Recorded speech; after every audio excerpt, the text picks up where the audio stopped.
In recent months, members of my administration and officials of the Committee for the Re-election of the President, including some of my closest friends and most trusted aides, have been charged with involvement in what has come to be known as the Watergate affair.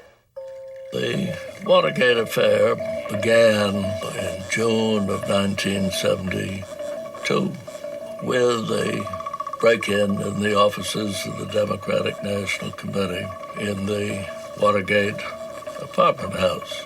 It became known very quickly that the people who broke in had some connection with the White House.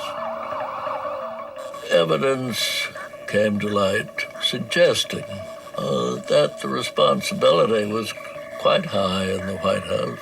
The president was involved.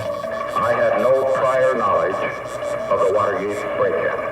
That was, and that is, the simple truth. The pressure was such that I was named the special prosecutor. He has been given, or will be given, full authority to investigate all aspects of the Watergate case itself. Mr. Butterfield, are you aware of the installation of any listening devices in the Oval Office of the President? I was aware of listening devices. After a time, it became known there were tapes containing a record of all conversations in which President Nixon took part. As one White House staff person told me, if he wanted to discuss something really dirty, he'd take me into the kitchen. I think I know what is on these tapes from having listened to some, and I can assure you that those tapes, they will prove that I had no knowledge whatever of the Watergate break-in. Clearly, obtaining copies of critical ones of those tapes would be the best evidence as to whether he had any knowledge of the break-in or the attempted cover-up. That raised two constitutional questions immediately. One was whether the president is subject to judicial process. In any organization, the man at the top must bear the responsibility. Second would be whether the tapes were covered by what was known as executive privilege. This principle of confidentiality of presidential conversations is at stake in the question of these tapes. I must and I shall oppose any efforts to destroy this principle, which is so vital to the conduct of this great office. The district court decided that the president, under these circumstances, was subject to judicial process, and that we had made enough of a showing of the relevance of 9 particular tapes to overturn any executive privilege. So the subpoena had been issued. The question was the president going to carry the case to the Supreme Court? Was he simply going to comply with the subpoena? Or what was he going to do?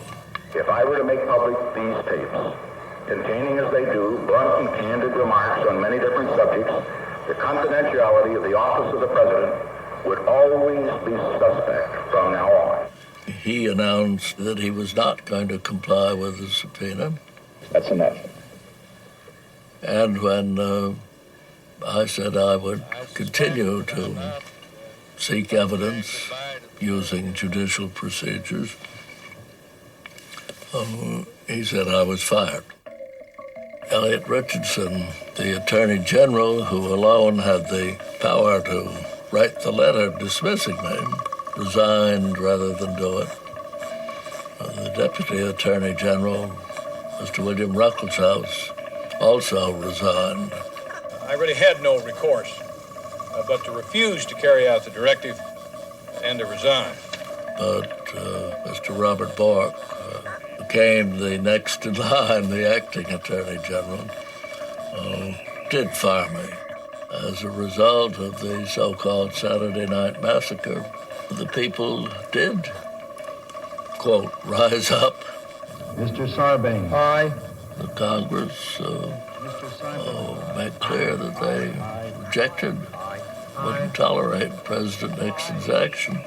The House Judiciary Committee has just approved its first article of impeachment against President Nixon.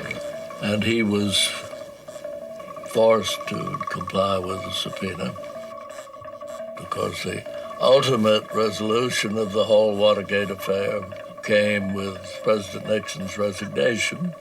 I shall resign the presidency effective at noon tomorrow. Vice President Ford will be sworn in as president. One of the principles In this which our British ancestors fought over. We have a government of laws and not of men, that even the highest officials are subject to law. But suppose the President of the United States says, I won't. What do? He's got the muscle. The people of the country have got to understand that the rule of law, the Constitution, is at stake in a sense. If they rise up morally, politically, the president really has no choice. He's going to have to comply. But if they don't, if they just sit on their hands, stand by, well then, what good is the law?